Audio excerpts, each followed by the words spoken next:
अपेक्षाभंग झाला असेल. कारण अलीकडच्या काळामध्ये शिवमहापुराणाची कथा जी आयोजित केल्या जाते ती फक्त आणि फक्त तोडग्यान करतात, म्हणून ती अपेक्षा तुमची पूर्ण झालेली नसेल कदाचित. परंतु मला याचं पूर्ण खात्री आहे, तुमची अपेक्षा जरी पूर्ण झालेली नसेल तरी व्यासपीठावर ठेवलेल्या ग्रंथांची उपेक्षा मात्र त्यांच्याकडून नक्कीच झालेली नसेल याची पूर्णपणे जाणीव आहे.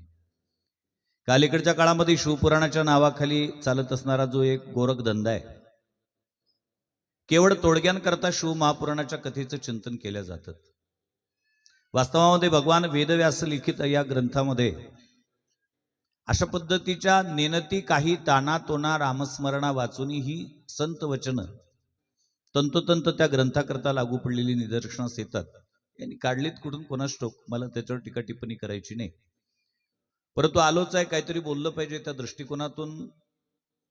कदाचित तुमच्या अंतःकरणामध्ये काही प्रथमदर्शनी शंका वैष्णव संप्रदायाचा असेल तर त्या वैष्णव संप्रदायाच्या वक्त्यांनी मग केवळ आयोजक निमंत्रित करतो म्हणून शिव महापुराणाची कथा केली पाहिजे का?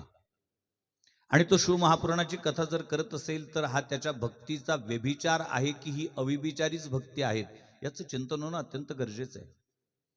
तर त्याचं स्पष्टीकरण मी तुमच्यासमोर थोडक्यात ठेवण्याचा प्रयत्न करेल. ज्या परंपरेमध्ये आम्ही जन्माला आलो आहे ती वैदिक परंपरा आहे. आणि त्या वैदिक परंपरेचे जे आचार्य आहेत ते श्रीमद आद्य शंकराचार्य, त्या श्रीमद आद्य शंकराचार्यांनी